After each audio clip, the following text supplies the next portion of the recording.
थे। हाँ जी, वहाँ उन्होंने कहा राम राम। राम राम जैसे राम का मैं साइकिल रोका आपने, मैं जैसे रोका पहले राम राम को मैं नहीं कहा, लेकर बोल रहा है मारो और दुकान को बोल रहा तो मार तो तुम बोल रहा ये सब कहने लगे मेरे मुँह पे। यूपी के जिलालीगढ़ से कल रात एक मामला सामने आया है, जहां एक मस्जिद के इमाम साहब जो कि साइकिल से बच्चों को पढ़ाने जा रहे थे, जिन्हें रास्ते में रोककर कुछ लोगों द्वारा बेरहमी से लगभग 1 से 1.5 घंटे तक मारा पीटा गया। अगर इमाम साहब की माने तो उनका आरोप है कि उनकी दाढ़ी टोपी खींची गई, JSR के नारे भी लगवाए गए। इससे पहले भी हम देखते रहे हैं कि कुछ नफरती चिंटुओं द्वारा ऐसी हरकतें सामने आती रही हैं। अब ये मामला सामने आते ही लोग आरोपियों के खिलाफ खुले तौर पर कार्रवाई की मांग कर रहे हैं। अलीगढ़ के लोधा थाना क्षेत्र का ये पूरा मामला है। अब देखना ये दिलचस्प होगा कि अलीगढ़ पुलिस इन आरोपियों के खिलाफ सख्त से सख्त कार्रवाई करती है, कोई एक्शन लेती है या नहीं। दरअसल कार्रवाई होनी भी चाहिए। ऐसे लोग जो धर्म को बदनाम करते हैं, चाहे वो हिंदू हो या मुसलमान हो, जो धर्म के ठेकेदार बनते हैं, बता दें इनका धर्म से कोई लेना देना, कोई सरोकार नहीं, कोई पैरोकार नहीं होता। ये सिर्फ और सिर्फ धर्म के नाम पर उन्माद फैलाने का काम करते हैं, नफरत बांटते हैं। आइए इमाम साहब की जुबानी सुनते हैं कि उनके साथ क्या वाक्य हुआ। हम रहने वाले बिहार के जिला भागलपुर के। क्या नाम है आपका? हमारा नाम कारी मुस्तकीम साहब है। अलीगढ़ में कहाँ रहते हैं, क्या घटना हुई, घटना बताइए। गांव लखनपुरा मस्जिद के इमाम साहब हूँ मैं 3:30 बजे दोपहर को ट्यूशन पढ़ाने जिरौली जाता हूँ। 4-5 दिन से ये रोज़ मुझे परेशान करते थे, लड़के लगा देते थे। और आज जो है इसने 4-5 आदमियों ने मुझे मेरी साइकिल रोक ली और कहने लगे कि राम राम को, जय श्री राम को। मैंने नहीं कहा, उसने सब ने डंडे निकाल लिए और मुझे खूब मारा है। कम से कम डेढ़ घंटा 2 घंटा खूब पीटा है। और कहने लगे जो भी आते थे सब दाढ़ी पकड़ के और नोचते थे और लात और घुसे मारते थे, उठने नहीं देते थे। और कहने लगे कि इसे यहीं दफना दो, यहीं किसी को पता ना पड़े। खूब मारने लगे, कम से कम 1.5-2 घंटा खूब पीटे इन्होंने। बहुत ही मैं अकेले था, मैं साइकिल से ट्यूशन पढ़ाने जाता था रोज के। गांव बुलागढ़ी है। अच्छा, तो जानते हैं आप उनमें से किसी को? जी मैं जानता हूँ। कौन है वो लोग? ये जो सब में शुरू में है, उसको स्कूल चलाता है। नाम से नाम वाकिफ नहीं हूँ, लेकिन शकल से पहचान लूंगा उनको। अच्छा, तो वही गांव के ही हैं रहने वाले वो? जी गांव के रहने वाले हैं। क्या मंशा क्या थी आपके साथ मारपीट करने की, कोई विवाद वगैरह था आपको? मनसा यही थी कि ये मुसलमान है, ये कटवा है, इसे मारो, ये गाय खाते हैं, फलाना कर यहाँ से भगाओ इसे, नहीं तो जान से मार दो इसे। अच्छा, घटना की जानकारी आपने पुलिस को दी थी? जी मैंने नहीं दी थी, लेकिन किसी साथी ने बाद में कॉल किया होगा, मालूम नहीं इसके बारे में। आपके साथ वहाँ मारपीट हुई थी तो आप कैसे आए वहाँ से? बचाया था किसी ने या पुलिस आई थी या छोड़ के चले गए बोला मारपीट करके, क्या? कम से कम 1.5-2 घंटे के बाद पुलिस आई। जब पुलिस मुझे लेकर आई अपने पास थाने में। तो अब कहाँ उपचार चल रहा है आपका? इलाज कहाँ चल रहा है? अब मेरा इलाज मलखान सिंह अलीगढ़ में चल रहा है। यहाँ किसने एडमिट किया आपको? पुलिस लाई थी? जी आपके परिवार के कोई लाए? हमारे परिवार लाए थे। परिवार परिचित गांव के लोग लाए थे? जी गांव वाले साथ में थे और पुलिस वाले भी आए। तो कहाँ कहाँ चोटें आपके, क्या मारा? डंडे घूसे और ईंट मारे हैं, सरों में और पीठों पे, दोनों बाजू पे। और दांत तोड़ दिए, दांत में घुसा मारे, लात मारे हैं और होठ फाड़ दिए हैं। कई दिन से आपको टॉर्चर कर रहे थे?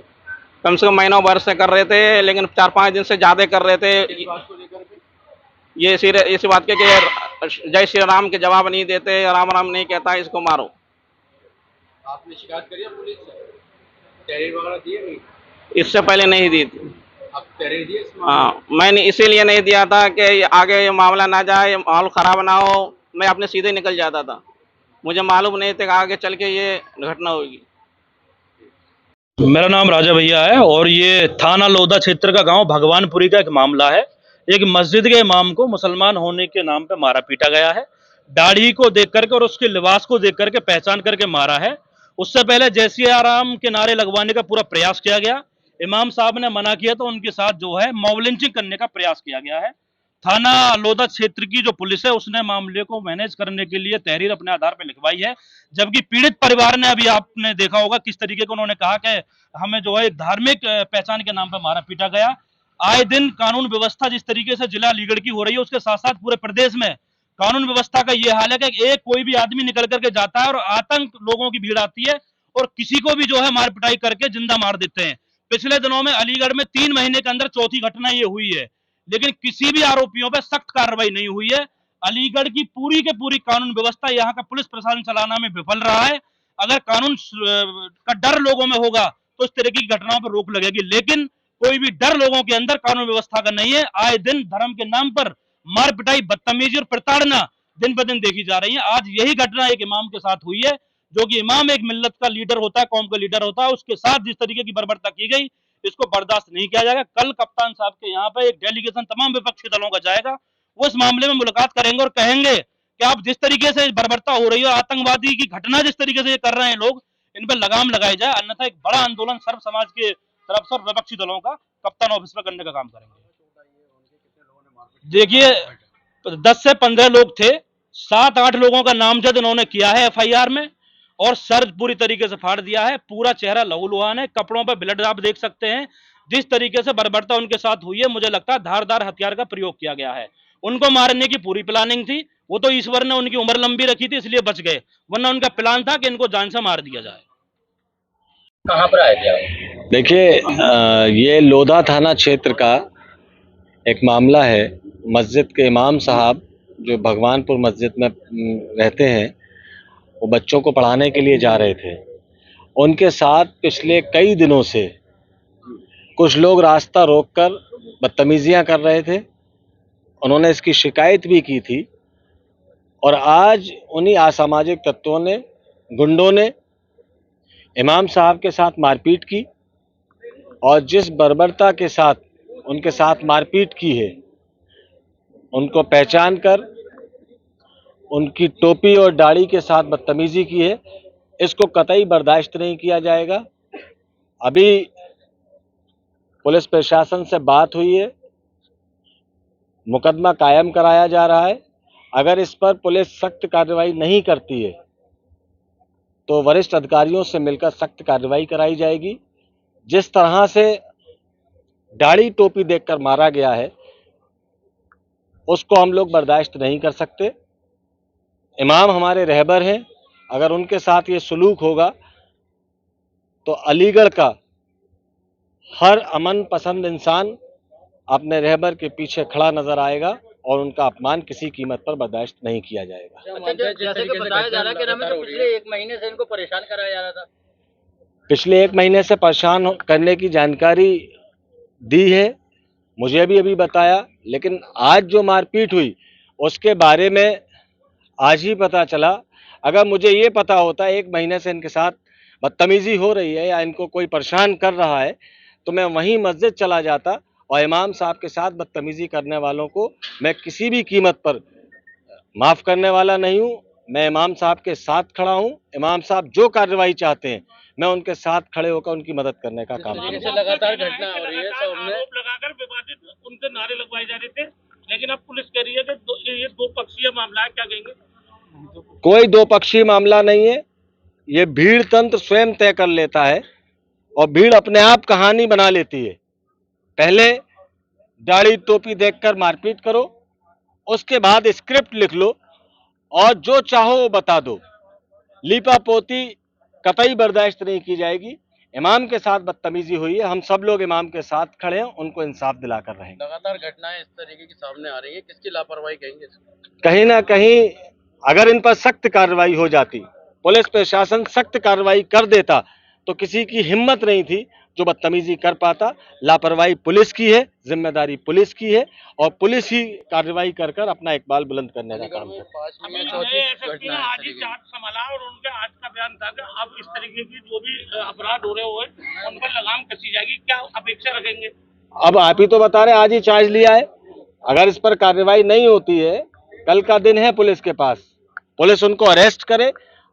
अगर पुलिस कार्रवाई नहीं करती है तो सोमवार में सभी लोगों को साथ लेकर एसएसपी साहब से बात की जाएगी और उस पर सख्त कार्रवाई कराई जाएगी। मेरा नाम मुफ्ती मोहम्मद अकबर कासमी है। ये जो घायल हमारे पीछे हैं, ये एक मस्जिद के इमाम साहब हैं। जैसा कि गांव के लोगों ने मुझे सूचित किया कि इस तरह का मामला हुआ है कि हमारे इमाम साहब को 10-12 लोगों ने पीटा है, और उनके साथ जो है मतलब उनको मारने की पूरी कोशिश की गई है। जैसा कि इमाम साहब की ज़बानी आपने खुद भी सुना कि लातों से, घूंसों से, लाठियों से उनको मारा और उनको एक तरह से मॉब लिंचिंग करने की कोशिश की गई। जबकि इस तरह की घटनाएँ, इस तरह की वारदातें कई बार हो चुकी है और प्रशासन की संज्ञान में भी है, लेकिन कोई ठोस कदम नहीं उठाया जा रहा है। दूसरी बात ये है कि इमाम साहब से जब पूछा गया तो उन्होंने कहा, क्या रीज़न रहा, आपको उन्होंने क्यों मारा? और 1 महीने से आपको टॉर्चर किया जा रहा था, तो आपने स्थानीय थाने में आपने शिकायत क्यों नहीं की? तो उनका ये कहना हुआ कि लोग ये कह रहे थे कि राम राम कहो, जय श्री राम कहो, और आज के दिन वो चंद बच्चों को हमारे साइकिल आगे खड़ा कर दिया और हम ना चाह के भी साइकिल को रोक दिए। उन्होंने जो है हमसे कहा राम राम कहो, तो हमने राम राम नहीं कहा। तो गोया कि एक साजिश के तहत में उनका ये एक प्री प्लान था कि उनसे कहेंगे, वो नहीं कहेंगे, इसमें हम उनको मार पिटाई करेंगे। तो इसी बीच में 10-12 लोगों ने उनको मारना पीटना शुरू किया। तकरीबन इमाम साहब के ज़बानी के 1.5 घंटे तक वो मारते रहे। ऐसे तैसे जान बचा के वो बाहर निकले। फिर उसके बाद पुलिस ने आकर के मामले को संज्ञान में लिया और उनको आके मलकान सिंह में एडमिट कराया। दूसरी बात ये है कि इमाम साहब ने बताया कि 1 महीने से उनको टारगेट किया जा रहा था और बार-बार कहा जा रहा था कि कटवा को मारो, मुल्ला को मारो, मुसलमानों को मारो। भाई ये क्या चीज़ है? सरकार या गवर्नमेंट या प्रशासन इस पे मजबूत एक्शन क्यों नहीं ले रही है? गाहे बगाहे महीने में 2 महीने में अभी मतलब अलीगढ़ में 4 मुस्लिम नौजवानों को मॉब लिंचिंग करने की कोशिश की गई, उनको मारने की कोशिश की गई। ये मामला आपके संज्ञान में है। तो ये इस तरह से बार-बार क्यों कहा जा रहा है कि जय श्री राम के नारे लगाओ? भाई ज़बरदस्ती तुम जय श्री राम के नारे लगवाओगे, तो तुम्हारा भगवान ऐसा है कि तुम ज़बरदस्ती हम लोगों से अपने भगवान के नारे लगवाओगे? कोई मुसलमान तो नहीं कहता तुम नारे लगाओ, अल्लाहू अकबर के नारे बुलंद करो। अभी तुमने मोहम्मद अली अलैहिस्सलाम के ऊपर लोगों पर एफआईआर कराया, हमने कुछ भी नहीं कहा। तो ये गैर मुनासिब बातें हैं, प्रशासन को इस पर ठोस कदम उठाना चाहिए। दूसरी बात अहम ये है कि वहाँ तहरीर दी गई तो स्थानीय पुलिस ने ये कहा कि चलो मामला रफा दफा करो, तुम्हें भी चोट लगी है और उन्हें भी चोट लगी है। जब एक तरफ एक आदमी हो और दूसरी तरफ 10 या 12 आदमी हो तो साफ जाहिर होता है कि सामने वाले को चोट नहीं लगी है, वो दिफा में लगी होगी। अब दूसरे को जब मार रहे होंगे तो उनकी वजह से उनको चोट लगी होगी। तो पुलिस ने जो मामले को वहीं रफा दफा करने की कोशिश की है, हालांकि पुलिस की यहाँ पर लापरवाही है, मुकम्मल तौर पर लापरवाही है। इसलिए मैं प्रशासन से ये एक अपील करना चाहता हूं कि फौरी तौर पर इस पर एक्शन लिया जाए और मॉब लिंचिंग करने की जो कोशिश की है और एक आदमी को 10 आदमी 12 आदमी मिलकर के मारे, उसी को हुजूमी तशद्दुद कहा जाता है, उसी को मॉब लिंचिंग कहा जाता है। इस मॉब लिंचिंग के ताल्लुक से मेरा ये कहना है जितना जल्द हो सके इस पर एक्शन लिया जाए और जिन लोगों ने इसकी मार पिटाई करने की कोशिश की है उनको सख्त सजा दी जाए और उनके खिलाफ सख्त कार्रवाई हो, मेरा ये मानना है। और तमाम स्थानीय गांव वालों को ये कहना है कि इमाम साहब के साथ जो मार पिटाई हुई है वो एक कौम के मुक्तदा है, मुक्तदी के मुक्तदा है इमाम साहब, और इमाम साहब पूरे गांव के वो रहनुमा होते हैं। जब हमारे रहनुमा सही सलामत नहीं है